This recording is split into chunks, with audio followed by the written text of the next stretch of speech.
За кредит скоринг зээлийн мэдээллийн санг яаж одоо ажиллах вэ гэдэг хуульд нэмэлт өөрчлөлт оруулж ирж байгаа юм байна. Ер нь бол энэ бид нар зээлийн мэдээллийн сан кредит скорингийн яг одоо хөгжсөн улсын жишээг хараад энийг боловсронгуй болох бол зээлийн хүүг бууруулахад санхүүгийн ихтгэлцлийг дээшлүүлэхэд одоо хэрэгцээгүй шаардлагагүй зардал гарахгүй байх асуудал маш чухал ач холбогдолтой гэж үзэж байгаа. Гэхдээ энэ дээр хоёр асуулт байна. Нэгдүгээр үдийн хүртэл явж ирсэн энэ зээлийн мэдээллийн сан дээрх 6 жил тутам марилдаг За энэ нөгөө мэдээллийн сан дээр юу хийгдэж ирсэн бэ гэхээр ямар нэгэн баяр ойртоод ирэхээр энэ нөгөө өршөөлийн тухай хуульч гэдэг юм уу кредит скорингийн энэ зээлийн мэдээллийн сан тэр чигт нь арчаа хайчдаг.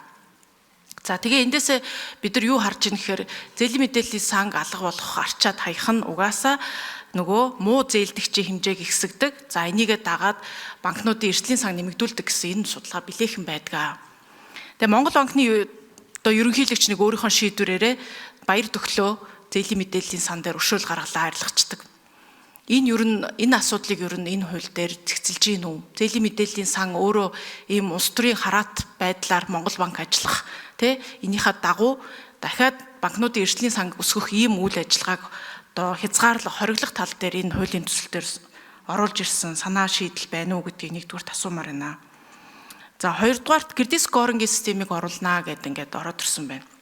Кредит скорингийн систем дээр ямар одоо мэдээллүүдийг оруулах ёстой энэ тал дээр тэгвэл Монгол банк ажлын хэсэг дээр тооцоолж боловсруулж байгаа юм байгаа юу? Одоогийн манай зээлийн мэдээллийн сан үнэхээр болох. Зээл аваагүй хүнийг болохоор ямар нэгэн мэдээлэл байхгүй байна. Эрсдэл мөндөр гарчдаг. Тэглэн чин зээлээ аваад үнэхээр хугацаанд төлж гин үү? Хугацаанд төлж байгаа бол хэдий хэрийг нь хугацаанд төлж гин. 2 хоног хоцорж гин үү? 2 сар хоцорж гин үү? 2 жил хоцорж гин үү гэд маш нарийн мэдээллийг боловсруулж жинхэнэ кредит скоринг гардаг.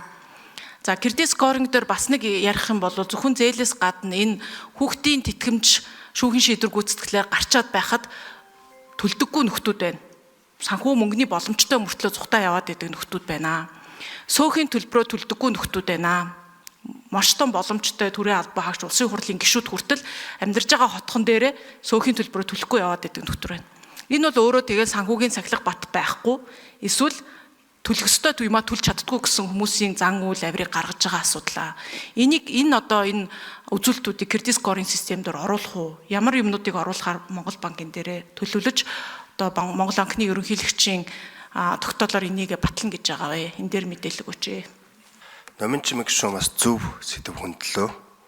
Яг н кредит скоринг болонд онооны системд орсноор олон улсын практик туршлагыг харахад бол зээлийн хүү буурдаг.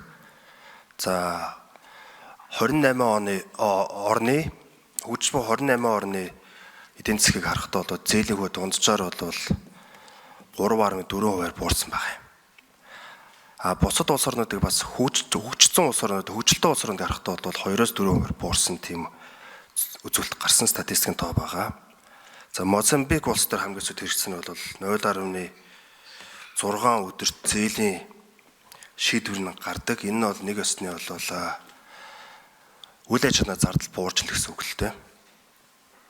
За сая бол бас нэг Монгол банкны 90 жил 100 жилийн өршөөлөөр бол энэ зээлийн мэдээллийн сан төлцсөн багт нь өршөөдөг тийм одоо жишг гарчаад байна. Энэ нь одоо буруу гэж номж чимэг гэсэн үзэж байна. Миний хувьд ч гэсэн бас тантай санал нэг байна. Заавал нэг ой тохиолдол өршөөдөг биш. Энэ бол нэг ёсны санхүүгийн зах зээл одоо доголд үүсгэж байгаа юм. Тэгэхээр кредит скоринг руу явж байгаад тэгээд энэ ямар нэг өршөөл байхгүй хэрвээ зээлээ төлцсөн байгуул оноо нэмэгдээ явна. Хэрвээ зээлдээ доголд үүсвэл оноо нь буураад явна. Ахаад төлөөд эхлүүл ахаад яваад эхэлнэ. Тийм хар чагсаалтанд орно. Ахаад 6 жилээс санхүүгийн ял өөрнө гэсэн тийм зүйл байхгүй болно гэж ойлгож болно. Харин цэвэрл онооны системээр л явдаг болно. Ер нь бол бас том зургаар бол манай бүхэл санхүүгийн гүйлгээ харьцаанууд бол кредит скоринг орох ёстой юм. За Mobicom-ийн төлбөр байна уу, тогны төлбөр, дээрээс нэмээс сүүхийн төлбөр, за юу гэдгийг гар утасны төлбөр түрүү хэлсэн. Мөн одоо зээлийн одоо банк санхүүгийн байгууллагад харьцаж байгаа харьцаанууд бүгд л орох ёстой байгаа. Тэр нь одоогийн байдлаа манаас банк санхүүгийн байгууллагын дэд бүтц бэлэн байна уугүй гэдэг нь бас хараахан тийм асуудалтай байгаа. Гэтэ ирээдүйдээ ер нь ийшээ чиглэх ёстой гэдэг нь би танд санал нэгэнэ. Хүүхдийн мөнгө яригдж байна. Дээрээс нь боловсролын зээлийн сангийн тухай зээл яригдж байгаа. Тэгэхээр бол одоогийн байдал ямар ч эхний ээлжиндээ Монгол банк нь бол зээлийн мэдээллийн сан дотор маш их хэмжээний өгдөл байгаа. Энийг хард жагсаал цагаан жагсаал гэж орохгүйгээр ямар ч гэсэн энэ өгдөлтөө суйрлуулад кредит скоринг руу оруулчих.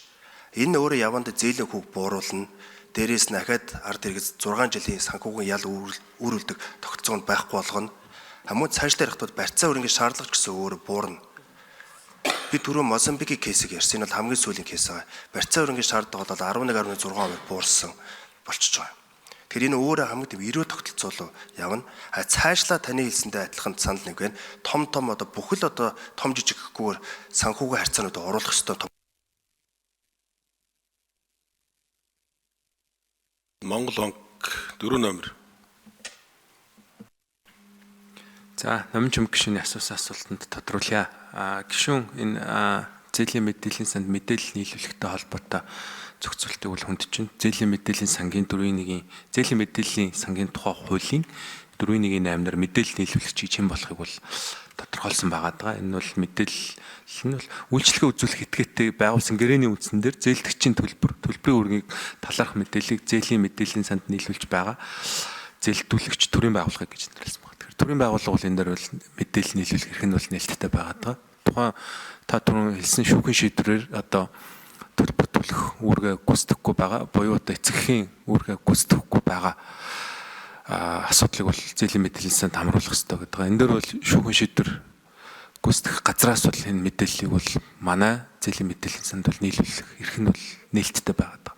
Гишүүн бас энэ зээлийн мэдээллийн санд ямар мэдээллийг нийлүүлэх ёстой юм бэ гэдэг дээр бас асуудал хөндлөө. Энэ зээлийн мэдээллийн сангийн тухай хуулийн дээр бол тухайн зээлийн мэдээллийн үйлчлэг.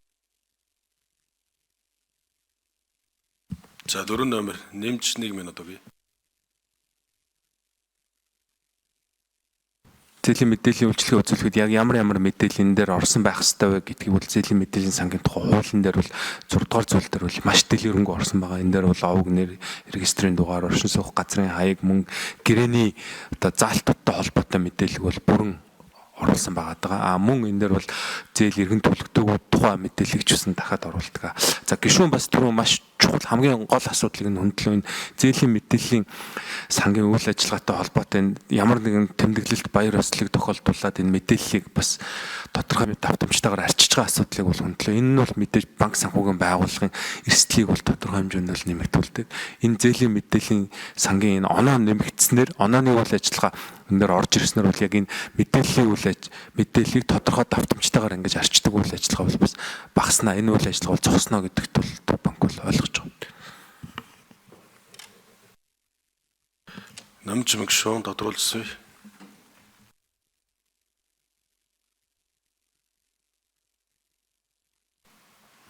За, оноожуулалтын системээ оруулж ирье гэж байгаа боловч оноожуулалтын систем дээр чи юу байх юм бэ гэдэг юм маань сайн бодогдоогүй, сайн боловсруулагдаг байгаа юм болов гэсэн одоо сэтгэл авч байна энэ хариултуудаас.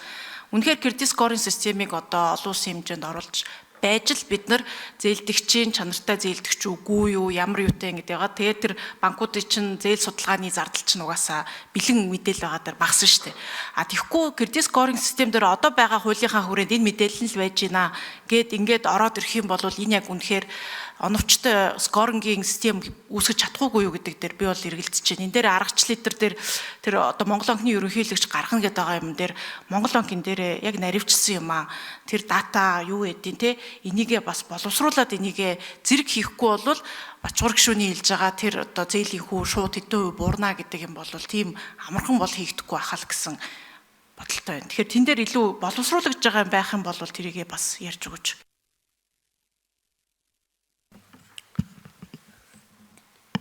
За хэн хариулах вэ? 4 номер. За энэ зээлдэгчийн зээлийн түүхийн мэдээлэл нь үнэн одоо зөв байх ёстой. Энэтэй холбогдуулсан тийм аргачлалыг батлах ёстой гэдэг энэ хуулийн бол үндсэн концепц нь явж байгаа. Тэгэхээр Монгол банкнаас бол энэ концепт хуулийн өөрчлөлтөөр орж байгаа тэр аргачлалыг батлахтаа бол холбогдох байгууллагууд болох одоо зээлийн мэдээллийн сангийн үйл ажиллагаа эрхлэх тусгай зөвшөөрлөх бүхий аж ахуйн нэгжүүд Монголын одоо банкны холбоо болон одоо бусад энэ зээлийн мэдээлэл нийлүүлж байгаа аж ахуйн нэгжүүд болон мэдээлэл нийлүүлэгчний бүгдээрийнхэн саналыг аваад энэ дээр бол нээлттэй хилцүүлэг зохион байгуулсны үндсэн дээрээс бол энэ үйл ажиллагаа аргачлалыг бол баталнаа.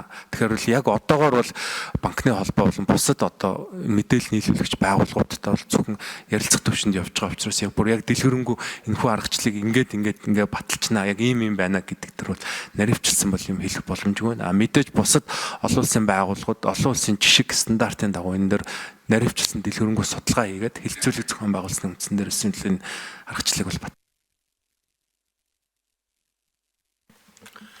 За Бачгар гишүүн нэмж хариулъя. За баярлалаа. Одоогийн байгаа зээлийн мэдээлэл санд 4 л ангил байгаа даа.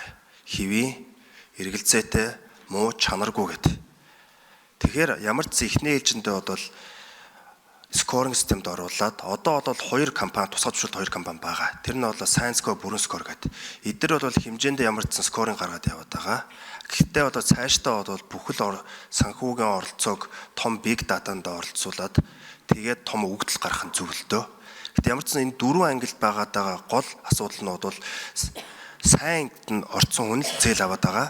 А нөгөө нэг 3 ангил эргэлзээтэй чанаргүй муу зээлд орцсон нөхдүүд бол иргэд бол аж ахуйн нэгжүүд 6 жилээр санхүүгийн ял үрээд ямар банк санхүүгийн байгууллагатай харьцах боломж нь хаачдаг.